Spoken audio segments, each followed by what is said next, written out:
Hello everyone. In this video I'm going to show you really quickly how to throw some image files together, how to do some quick cool things to make to texture a model fairly quickly. This is just a basic texturing video. We will go over, or I will go over texturing in more detail in the future. But this is just kind of give you a quick idea. You can go far beyond what I do here, and I probably would go far beyond what I'm about to do. I just wanted to I'm trying to make my videos a little shorter. So I just want to make a quick video on how to throw some textures together and get a decent looking result in a fairly quick amount of time. So what I have here is what I've created so far in a couple of my previous videos. I went over laying out the UVs for this model, and I went over making an occlusion map and blocking out the colors. So what I have now is the model. I have my my very basic blocked out colors applied to the material, and I have my Photoshop file, which is also very basic. So let's get started. So first of all, the images I'm using I got from a website called CG Textures. So this is a very great resource for downloading, for using image textures. You can get a free account, and you can't get the super high resolution images, but you can still get decent images. Most of the ones I'm using today, if not all of them, come from this website, and it's a very awesome resource, so I definitely recommend using it. All right, so let's jump over to Photoshop and let's get started. So the first thing I like to do is use some sort of grungy dirt texture to kind of just break up the colors a little bit, and especially with something like this that's supposed to look a little bit dirty. It will look a little bit dirty. And I typically do this even with my 2D illustrations or my 2D artwork. I'll throw like a grunge texture over it just to break things up a little bit. So let's start by going to File, Place Embedded, and I'm going to go to my CG Textures folder here, and I have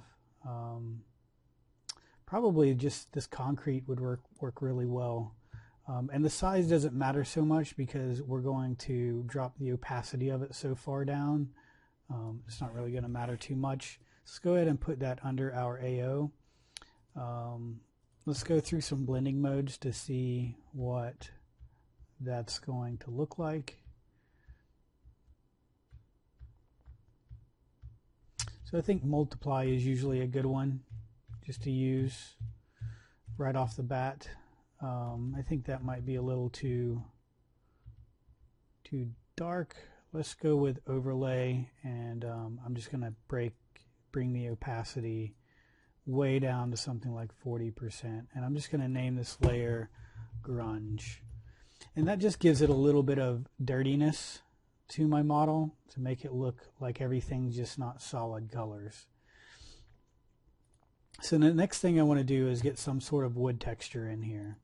So I'll go to File, Place Embedded, and go right back to my CG Textures folder and look for a wood texture.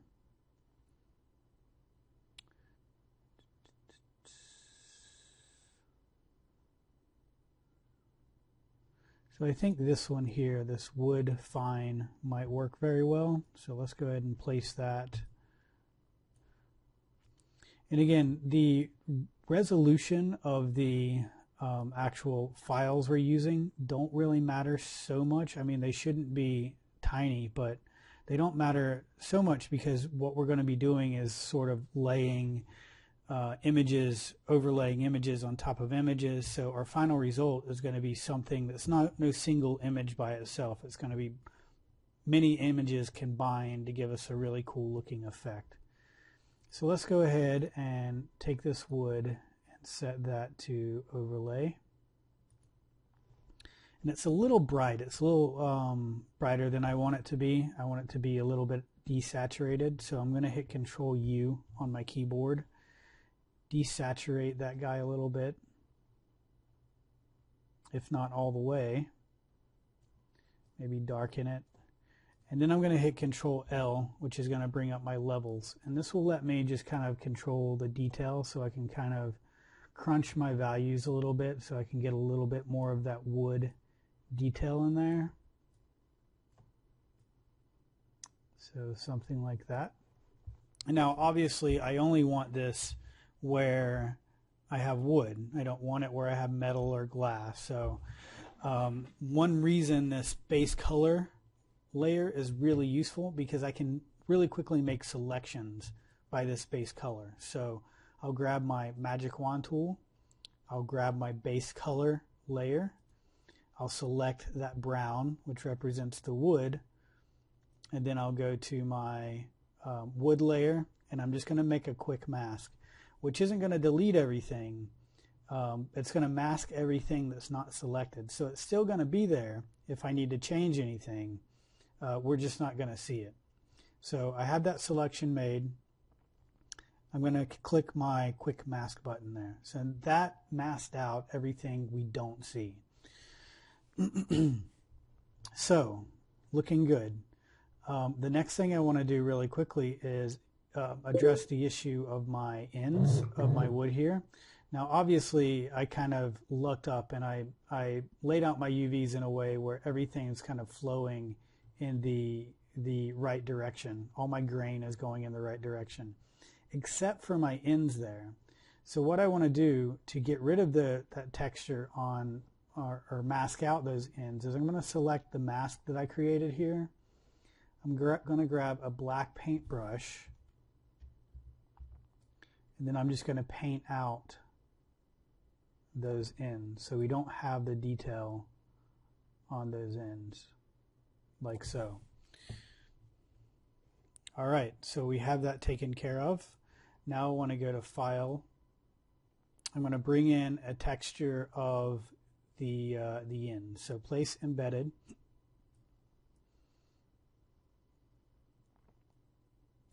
And something like this would work really nice. Again, I'm not too concerned. I'm not too concerned about reusing pieces like this. I'm going to reuse this piece for both ends because we're never going to see both ends at the same time. If you're sort of a stickler for that, then you know you can certainly sort of change it. But in my case, I'm just trying to do a quick sort of texturing tutorial, so we can use the same texture for both ends. So I have that placed. I'm going to select my marquee here and just delete the areas I don't want.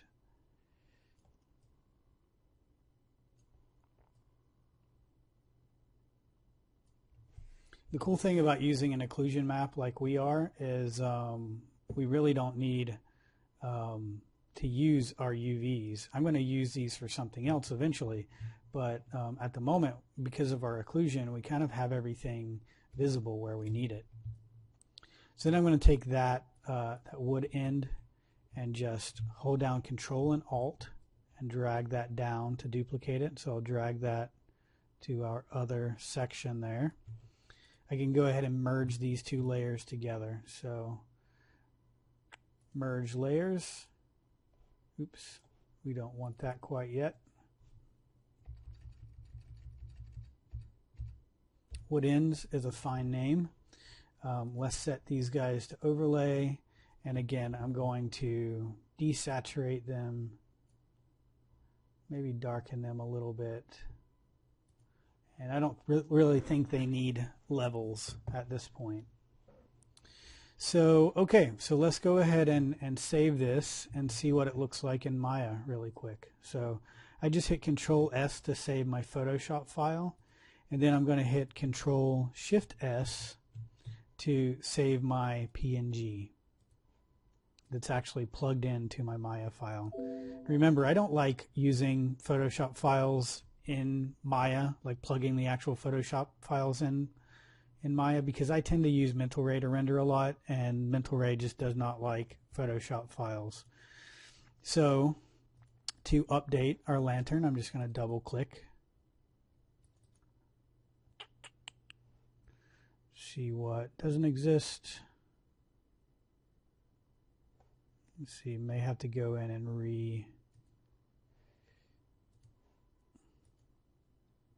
there we go. For some reason I just didn't want to read. Alright, so our wood looks nice. Our metal doesn't even look that bad because we have that little bit of detail in there. So even as, you know, we could probably come in and do some rust or something real quick, but that would take a little time. So I just want to get to the really cool, quick things you can do to make this look like a cool textured model. So I'm going to skip the metal for now. I think it looks okay.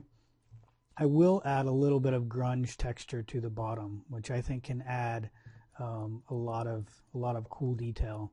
So let's jump back over into Photoshop to do that.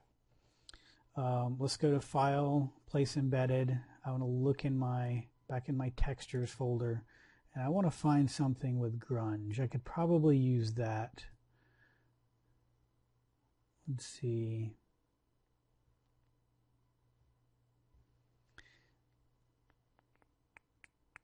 So yeah, let's just use this one. So place, and what I'm going to do here is sort of just leave this in the middle of my document here, and I'm going to cut pieces off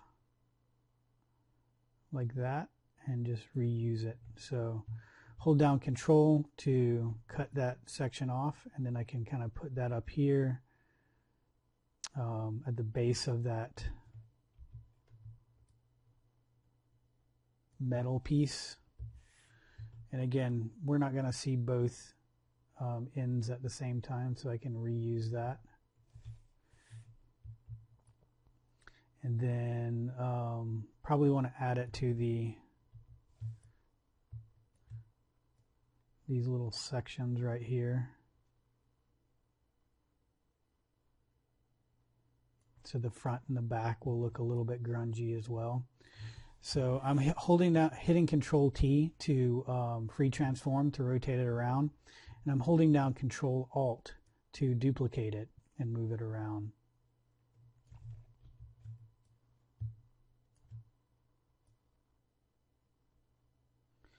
So once we have that, I can delete everything I don't need. So I'll just grab my marquee tool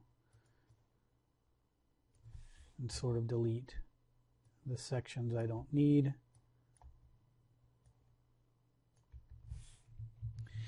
And we'll go ahead and name this layer ground dirt. All right, so then we can flip through some blending modes to see how that works. I think multiply looks pretty good. Maybe drop the opacity just a tad. Let's try overlay.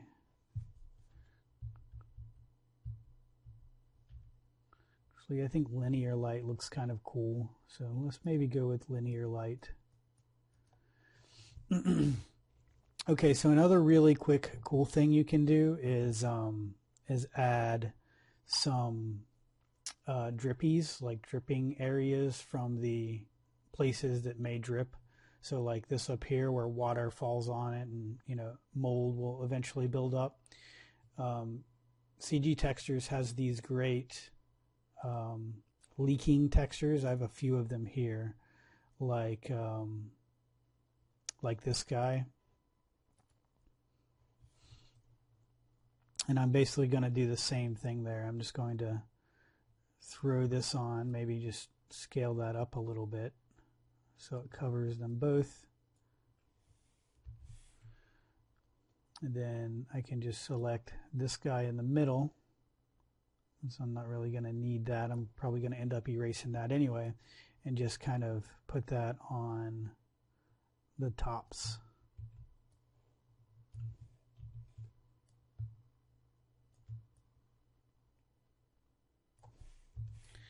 All right, and again, I'm going to delete the areas that I don't want, or erase. Probably an easier way to do it is just use my eraser.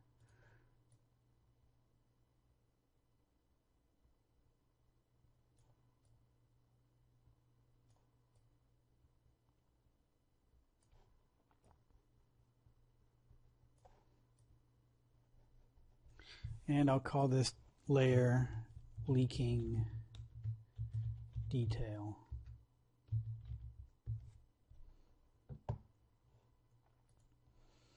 And let's jump through a few blending modes. I bet multiply will look fine for this one. Yeah, multiply works great.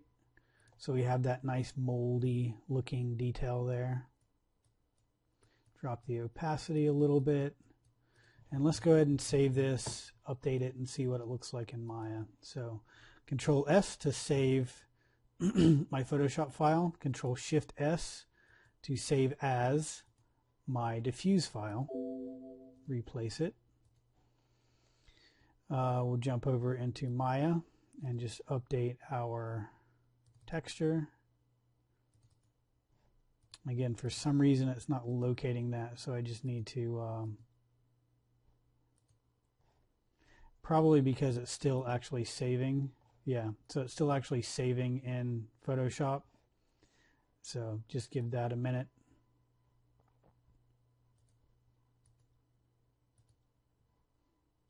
And then we can reload it. All right, so we have sort of our leaking detail up top. We got grunge all along the bottom of our model there. So yeah, it's looking pretty good. I do want to kind of distinguish a little bit of a difference between these two materials. So because we modeled this in a very simple way, we didn't really get any occlusion between these two, which realistically these pieces of metal would, you know, this piece of metal would probably go around this piece of wood. So we can do something with layer styles to kind of help that, or even gradients. And maybe that's what I'll use, is just use some quick gradients. So what I want to do is jump back over into Photoshop, and I'll just grab my marquee tool here and just marquee over the bottom of these guys. Grab my gradient tool, and I just want to black to transparent gradient. And on a new layer, I'm just going to drag that all the way up, something like that. And then we can set that to multiply to kind of give it a little bit of a fade up detail, like so. So that's one way we can start to distinguish between our different materials. And I would probably want to take this same gradient here and apply it to the tops and bottoms of my corners here. So I'll just grab that, Control Alt, just pull that over there, Control Alt, and pull one up here.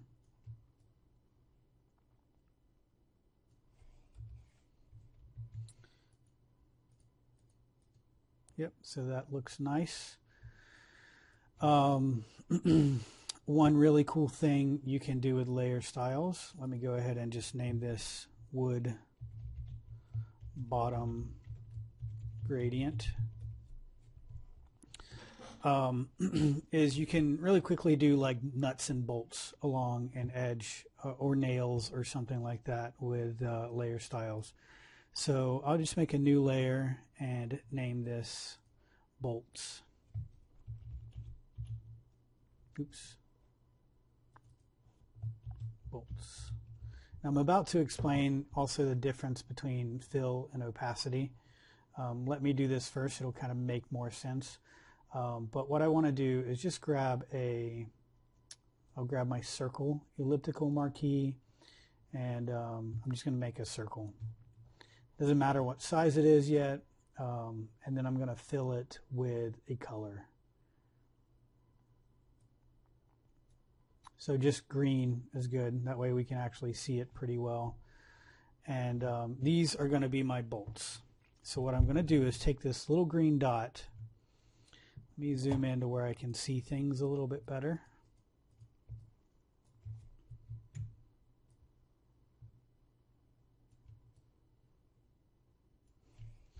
And I'm going to take these and place them all along the edge. Now I'm making a bunch of layers, so I'm going to need to go in and merge those. So all my bolts layers, I'll go in and just merge. Let me go ahead and take these guys and I'll Control Alt them, drag them over here, and then merge these two guys together. And again, just name this bolts. All right, so here's the difference between fill and opacity. If I have a layer style, actually let's do the layer style first, because then it'll make a lot more sense. So to create a layer style on these guys, let me zoom in where we can see them a little bit better. I'm just going to double click on the layer. Not the actual layer thumbnail, but the layer itself. And that'll bring up my layer style menu. And now what I can do here is add a few layer styles to make these guys, these little green dots, actually look like they're kind of 3D and they're poking out of my object a little bit. So I want to add a drop shadow first of all. So I can click drop shadow. I want to make sure that my angle is set to 90 degrees. We always want our light, if we're faking light in a texture, you always want that to come straight down. You don't want it to come at an angle because it may conflict with where the lighting is actually going to be in your scene. So we got our drop shadow. I want to add also a bevel and emboss.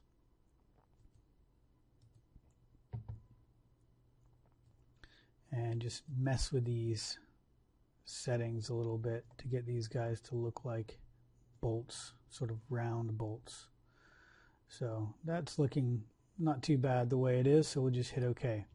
Now here's the difference between opacity and fill for a layer.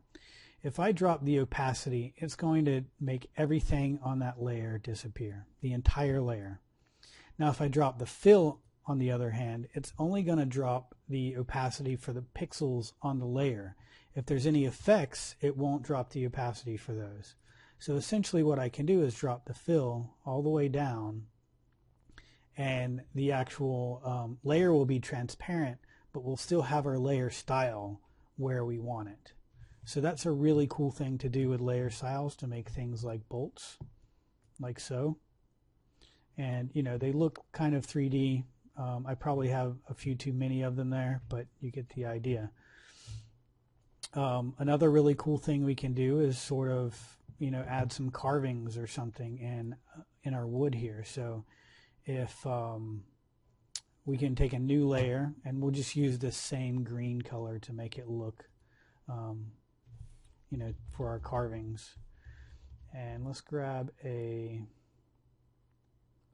of a grungy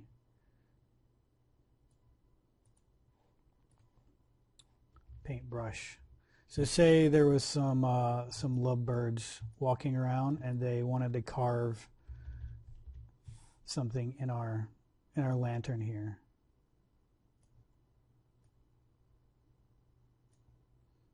So I don't know what their initials would be. And maybe someone was playing tic-tac-toe over here.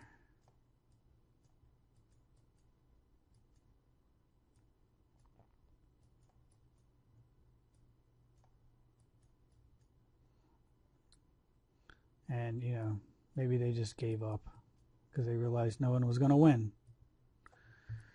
You know, maybe there's just other random marks, maybe like a bear claw or something up here. And then what we can do is, again, we can add a layer style. We can add something like a inner shadow. Make sure that inner shadow is coming straight down, and then we can drop our opacity. Maybe we can do a color overlay to make it look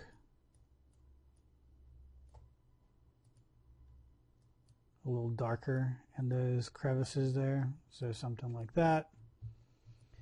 And then so yeah, let's go ahead and save this, see how this looks really quick. So Control S to save the Photoshop file, then we go to Save As, PNG,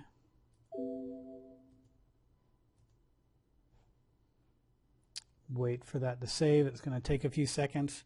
Now the last two things I'm going to show you here is how to make a quick specular map, and I'm going to show you something really cool you can do with your UV snapshot to add a little bit of detail to your model.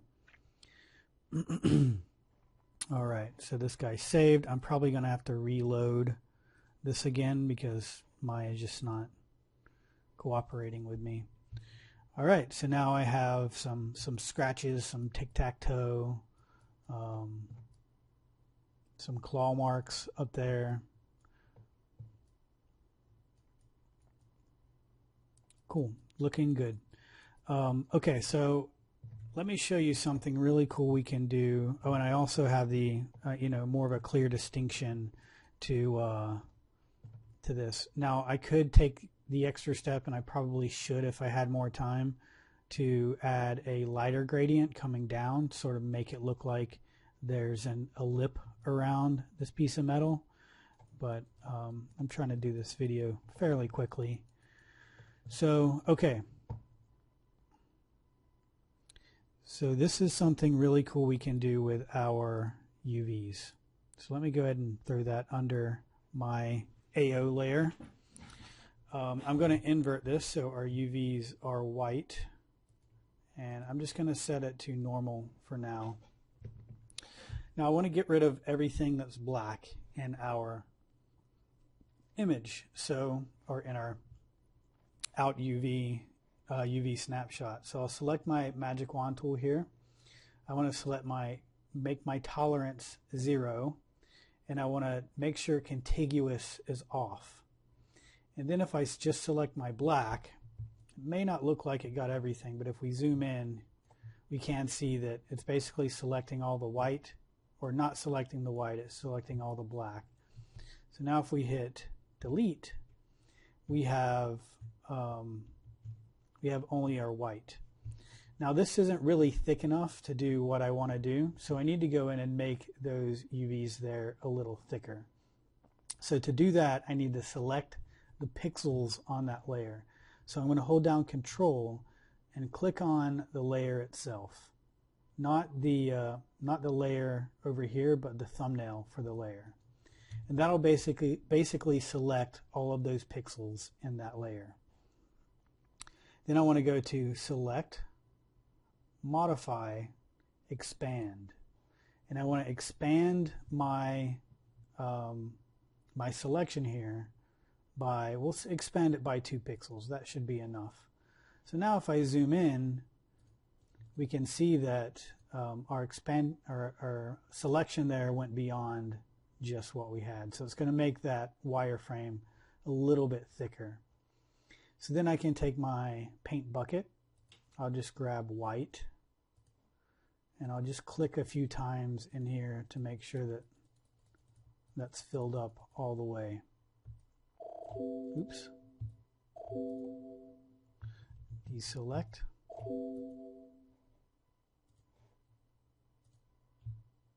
There we go. My zoom wasn't working there for a second. All right, so now we can use this to make some scratches along the corner of our model.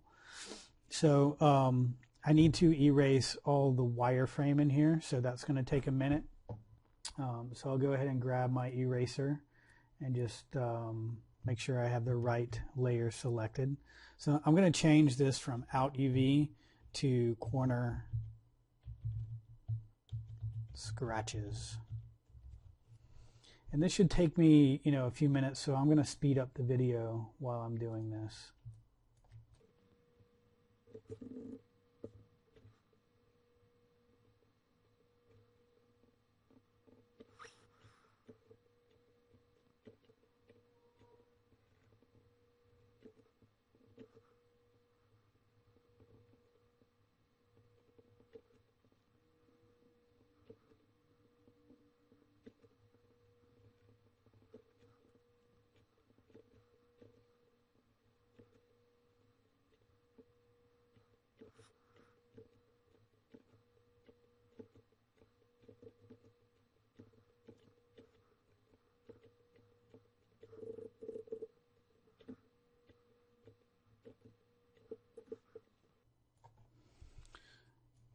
All right, so I basically went in and erased anywhere I don't want there to be a scratch. I was kind of sloppy about it, but that doesn't matter because they're scratches. They're not supposed to be perfectly straight line anyway.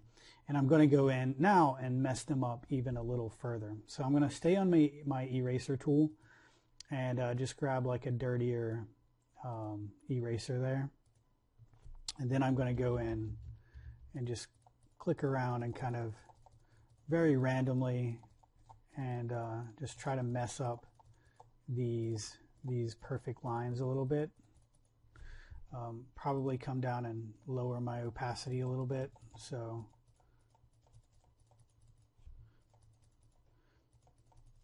very randomly I'm just kind of messing up these lines.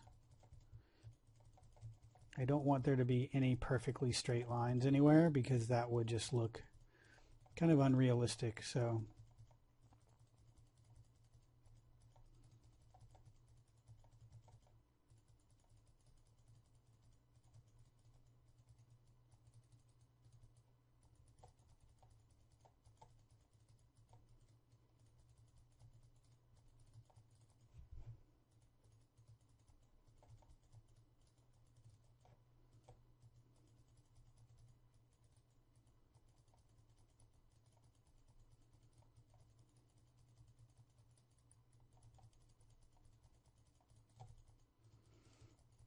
all right, so then this will actually serve two purposes. It'll help kind of hide some of our seams that are going to be on these corners anyway.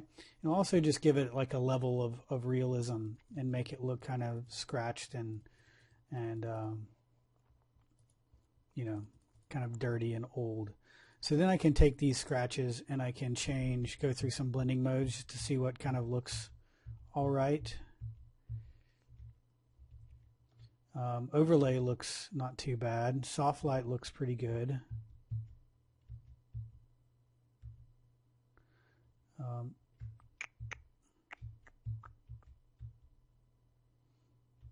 Let's go back to soft light.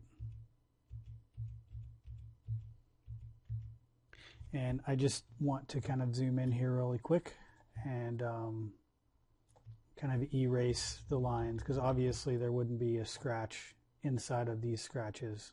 So just want to come in and sort of get rid of those.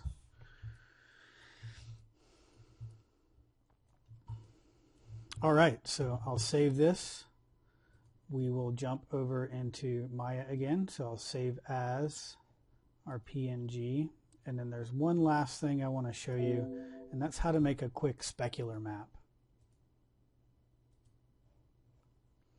So while this is saving, I'll just show you really quick what I want to do to create the specular map.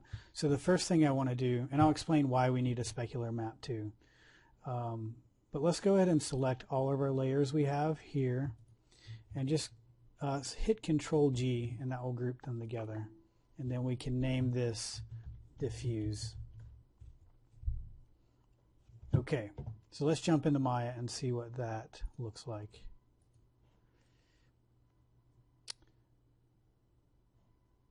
Let me break that connection, that shouldn't be in there.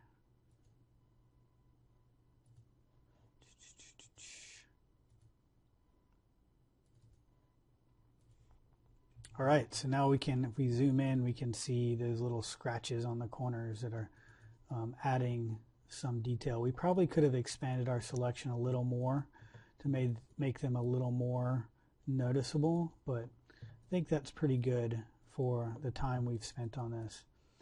Now, the next thing I want to address is a specular map and how very important a specular map is. You'll see at the moment, if I kind of move around our scene here, there's kind of a glassy feel to it because we just have a normal specular gray color over our entire object. So we need to tell Maya what we want to be shiny and what we don't want to be shiny. So something like our glass here is going to be really shiny, our metal will be slightly shiny, and then our wood probably won't be shiny at all. So we can actually make our specular map out of our color map. So what I'm going to do is use a pretty complicated hotkey here. Control, Alt, Shift, and the E key as Edward. And basically what that's going to do is take all of my layers below, merge them together, and duplicate it and make it a layer on top. So basically I still have all my layers below, but it took them all and made them one layer on top. So what I can do is use my base color to make selections and then alter the color of my layer I just created, which I will name specular. So let's start with the glass. The glass is something that's going to be fairly shiny because it's glass. So I'm going to select my base color layer, select my magic wand, select the glass, and then I can come up and select my specular layer. And let's do a levels. So Control L for levels. Then I can come in and I can start really brightening this up and changing the color of it. So maybe it will be bright, but maybe it'll have a very yellowish reflection on it because it is kind of emitting light. So that's the specular for my lamp. The wood, on the other hand, isn't going to be very shiny. So I'll come to my base color. I will select my wood base color, go back up to my specular layer. We'll do a levels. Wood is going to be shiny in areas, especially if it's wet, but it's, for the most part, it's not going to be that shiny. So we're going to use our levels to kind of really darken our wood here.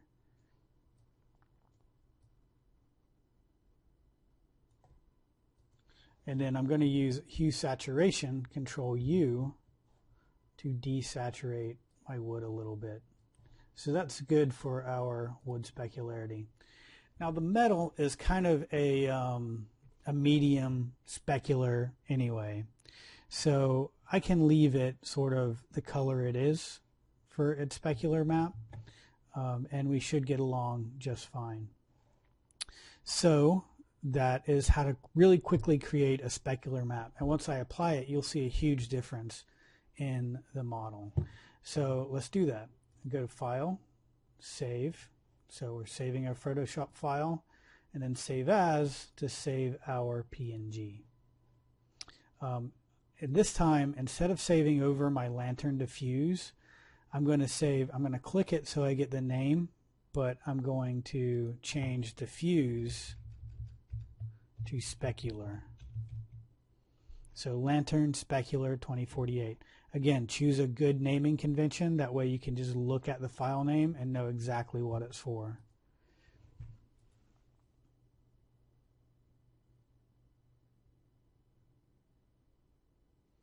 Give that a minute to save.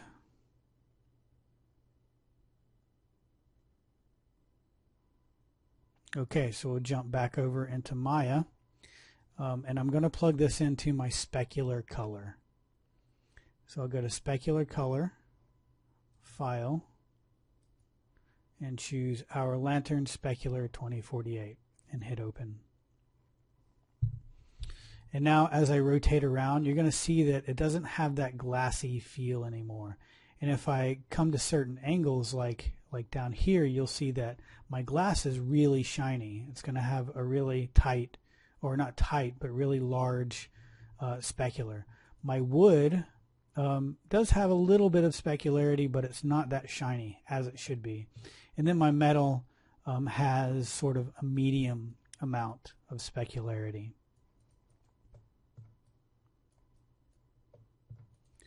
So I can take this further. I can put a lot more details in this. Obviously I could add rust to the lantern and maybe make some of this glass broken with different file textures. But I wanted this to be a really quick and easy kind of way to go in and texture an object. And obviously you can sort of go far above and beyond what I've done here. I hope you enjoyed the video. I hope you learned something. Please subscribe to my channel if you did enjoy the video, and if you have any suggestions for things you would like to see me show or explain, please don't hesitate to comment and ask.